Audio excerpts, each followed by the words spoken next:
Hi friends, பார்க்குறதுக்கு மட்டும் இல்லை சாப்பிட்றதுக்குமே ரொம்பவே டேஸ்ட்டான இந்த ஸ்நாக்ஸ் ரெசிபி எப்படி செய்கிறதுன்னு பார்க்கலாம். இது ரொம்ப சிம்பிளாக பண்ணிடலாம்.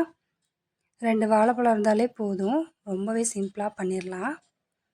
அதே மாதிரி சாப்பிட்றதுக்கும் ரொம்ப டேஸ்ட்டாக இருக்கும். வாங்க எப்படி செய்கிறதுன்னு பார்ப்போம். இப்போ நான் இது ரஸ்தாளி பழம்னு சொல்லுவோம் இல்லையா, அந்த பழம் தான் எடுத்துருக்கேன். ரொம்ப கொலன்னு உள்ள பழம் எடுக்க வேண்டாம். கொஞ்சம் கல் மாதிரி இருக்கும் இல்லையா, அந்த மாதிரியான பழம் எடுத்துக்கோங்க. பொதுவாக இது நேந்திர பழத்தெல்லாம் செய்வாங்க. நான் இன்றைக்கி ரஸ்தாளியில் ட்ரை பண்ணியிருக்கேன். இதுக்கு தேவையான பொருட்கள் என்னென்னு இப்போ நம்ம பார்த்துடலாம். நான் ஒரு கோப்பையில் 1 கப் மைதா எடுத்துருக்கிறேன். இது மைதாவில் செஞ்சால் நல்லாயிருக்கும். கோதுமை மாவு போட்டு செய்யலாம், பட் ஆனால் அந்தளவுக்கு டேஸ்ட்டாக இருக்காது. 1 கப் மைதாக்கு நான் 1 ஸ்பூன் ஃபுல்லாக அரிசி மாவு எடுக்கிறேன். நல்லா தாராளமாக 1 ஸ்பூன் எடுத்துக்கோங்க. 1 ஸ்பூன் அரிசி மாவு சேர்த்துப்போம். 1 ஸ்பூன் அளவு நம்ம சீனி சேர்த்துப்போம். 1 ஸ்பூன் போதும். உங்களுக்கு இனிப்பு இன்னும் தேவைப்பட்டது அப்படின்னா 2 ஸ்பூனாக சேர்த்துக்கோங்க. நான் கொஞ்சம் ஸ்வீட் கம்மியாக தான் சாப்பிடுவேன், ஸோ அதனால் 1 ஸ்பூன் சேர்த்துக்கிறேன். இப்போ இதுக்கு தேவையான ஒரு 1/4 ஸ்பூன் அளவில் உப்பு சேர்த்துக்கோங்க. 1/4 டீஸ்பூன் அந்த கொஞ்சமாகவே சேர்த்துக்கலாம். நம்ம இனிப்பு சேர்க்கறதுனால உப்பு அதிகமாக சேர்க்க தேவையில்லை. இது ஒரு 1/4 ஸ்பூன் அளவில் சோடா மாவு சேர்த்துக்கலாம். அப்போ சோடான்னு சொல்லுவோம் இல்லையா, இதை நல்லா மிக்ஸ் பண்ணி விட்டுறோம் நம்ம. இப்போ இது கூட இன்னொரு இன்க்ரீடியன்ஸ் நம்ம சேர்க்க போகிறோம். அது 1 ஸ்பூன் தயிர் தான். கரெக்டாக நம்ம 1 ஸ்பூன் அளவில் தயிர் இதுக்கு சேர்த்துக்கலாம். அந்த ஒரு லைட்டாக ஒரு புளிப்பு டேஸ்ட் கிடைக்கும், அதுக்காக. இப்போ நம்ம தண்ணி விட்டு மிக்ஸ் பண்ணிக்கிறலாம்.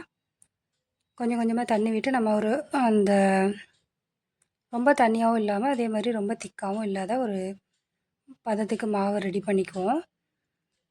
இந்த அளவுகளுக்கு 1 டம்ளர் தண்ணி, 200 ml டம்ளர் தண்ணி கரெக்டாக இருக்கும். ரொம்ப தண்ணியும் இல்லாமல் ரொம்ப திக்காகவும் இல்லாமல் கரெக்டான அளவு இருக்கும். கட்டி இல்லாமல் இந்த மாவை நல்லா ஸ்மூத்தாக இது மாதிரி கரைச்சிக்கலாம். கட்டி இல்லாமல் நல்லா கரைச்சிருங்க. நமக்கு பார்க்கையிலே தெரியும். இந்த அளவு பதத்துக்கு எடுத்துக்கலாம். இதை நம்ம ஒரு அரை மணி நேரம் மூடி வச்சுருவோம்.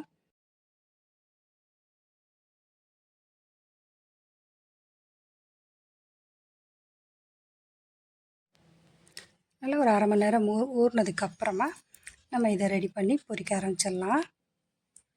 இப்போ நம்ம வாழைப்பழம் எடுத்தோம் இல்லையா, அதை நம்ம ஸ்லைஸாக கட் பண்ணி எடுத்துக்குவோம். நான் 2 பழம் எடுக்கிறேன். நமக்கு எவ்வளோ தேவையோ அவ்வளோ எடுத்துக்கலாம். நமக்கு தேவையான அளவு பழம் எடுத்துக்கலாம். இதுபோல் ஸ்லைஸாக கட் பண்ணிக்கோங்க. கொஞ்சம் கொலன்னு பழமாக இருந்தால் நமக்கு இது மாதிரி ஸ்லைஸ் வராது. இது கொஞ்சம் ரஸ்தாளி பழம், கொஞ்சம் கல் மாதிரி தான் இருக்கும். சாப்பிட்றதுக்கே பழமே கொஞ்சம் ஒரு மாதிரியாக தான் இருக்கும். ஸோ இது போல் நம்ம ஸ்லைஸ் பண்ணி எடுத்துக்கலாம். ரஸ்தாளி பழமும் அப்புறம் பச்சை நாடா வாழைப்பழம் சொல்லுவோம் இல்லையா, அது 2மே இந்த ஸ்ட்ரக்சரில் இருக்கும். ஸோ நம்ம இது 2லேயுமே இது செய்யலாம். இப்போ நம்ம மாவில் டிப் பண்ணி பொரித்து எடுத்துட வேண்டியது தான். நல்லா எண்ணெய் ஹீட் ஆனதுக்கப்புறமா இது போல் பொரித்து எடுத்துடலாம். நல்லா ஹை ஃப்ளேமில் நம்ம பஜ்ஜி போடுற மாதிரி தான், சேம் மெத்தடு தான்.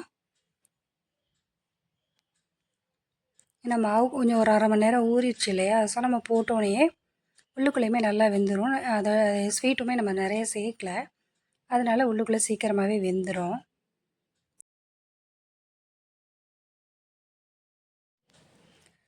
நல்லா அது எண்ணெயில் நல்லா உப்பி நல்லா புசு புசுன்னு உப்பி வரும். பார்க்குறதுக்கு நல்லாயிருக்கும். அதே மாதிரி சாப்பிட்றதுக்குமே ரொம்பவே டேஸ்ட்டாக இருக்கும். அது ஆறுனதுக்கப்புறம் கூட சாப்பிட்றதுக்கு ரொம்ப டேஸ்ட்டாக இருக்கும்.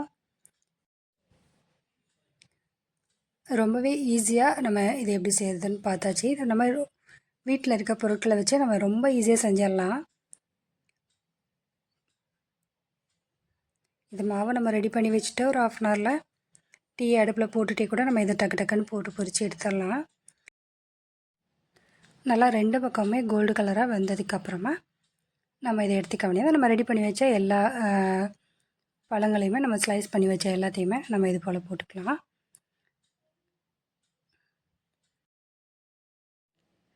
ஓகே ஃப்ரெண்ட்ஸ், ரொம்பவே சிம்பிளான டேஸ்டியான இந்த ஸ்நாக்ஸ் ரெசிப்பியை நீங்களும் ட்ரை பண்ணி பாருங்கள். ரொம்பவே ஈஸியாக இருக்கும், சாப்பிட்றதுக்குமே ரொம்ப நல்லாயிருக்கும்.